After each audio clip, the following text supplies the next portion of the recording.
अभी हम एक पॉइंट देखेंगे जिसको हम फोल्डेड लेग कहते हैं। फोल्डेड लेग योग की एक एक्सरसाइज है। योग में इसे पवन मुक्तासन कहते हैं और यहाँ पर न्यूरोथेरेपी में इसे ट्रीटमेंट के तौर पर यूज़ करते हैं, जिसको हम फोल्डेड लेग कहते हैं। इसका इस्तेमाल हम पेट से संबंधित समस्याओं में इसका इस्तेमाल करेंगे, जैसे कॉन्स्टिपेशन है, एसिडिटी है, ब्लॉटिंग है, गैस बहुत ज़्यादा है, पेट भारी भारी है, भूख नहीं लग रही है तो भी कर सकते हैं, या ओबेसिटी है यानी कि पेट फूला रहता है या पेट बड़ा हुआ है तो भी आप इसका इस्तेमाल कर सकते हैं। हर्निया में भी इसका इस्तेमाल कर सकते हैं। एकमात्र एक्सरसाइज है जिसको हम हर्निया में भी कर सकते हैं।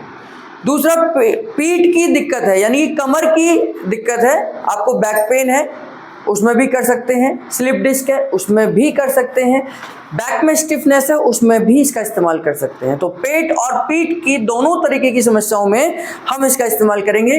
केवल लूज मोशन है तो इसका इस्तेमाल नहीं करेंगे।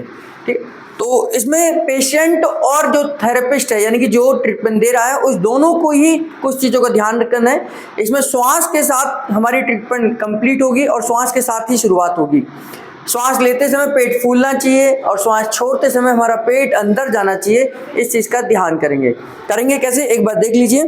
पेशेंट को पैर मोड़ने के लिए ऊपर कहेंगे और उसके बाद में दोनों हाथों को मुट्ठी बंद कर अंगूठा अंदर की तरफ रहेगा और मुट्ठी बंद रहेगी और नाभि के पास हाथों को रखना है। अब पेशेंट लंबी गहरी श्वास लेगा और पेट को फुलाएगा। अब जैसे ये पेट फूल रहा है, अब धीरे धीरे कर ये श्वास को छोड़ेंगे और पेट अंदर जाएगा और दोनों पैरों को आप अंदर की तरफ लेकर जाएंगे। इस तरीके से जितना मैक्सिमम आप लेकर जा सकते हैं और उतना जितना इनका पेट अंदर जाए उतनी देर के लिए आप होल्ड कर सकते हैं। यहाँ पर 2 सेकंड होल्ड हो सकता है, 5 सेकंड हो सकता है, 10 सेकंड हो सकता है। एज पर पेशेंट की कैपेसिटी के हिसाब से जितनी देर वो श्वास को रोक सकता है आप यहाँ होल्ड करेंगे और फिर उसके बाद धीरे धीरे आप पैरों को वापस लेके आएंगे और पेशेंट नॉर्मल श्वास लेगा, है ना।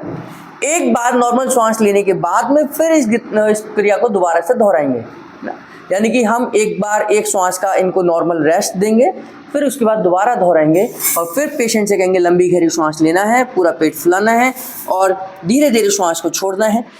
धीरे धीरे श्वास को छोड़ते हुए आप पैरों को अंदर की तरफ लेके जाइए, मुट्ठी बंद रहेगी, मुट्ठी का दबाव आपके पेट के ऊपर बना रहेगा और धीरे धीरे पेट अंदर और श्वास बाहर आ जाएगी।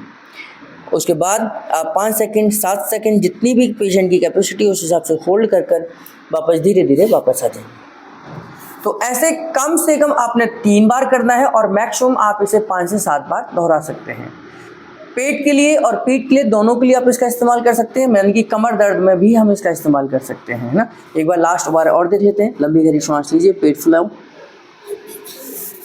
और धीरे धीरे कर पैरों को अंदर की तरफ लेके जाएंगे जितना आप लेके जा सकते हैं।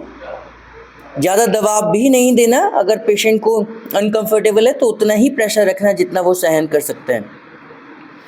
और उसके बाद धीरे धीरे कर पैरों को वापस लेकर आएंगे। श्वास लेते हुए पेशेंट हाथों को नीचे की तरफ रख सकता है, पैरों को नीचे की तरफ रख लेंगे।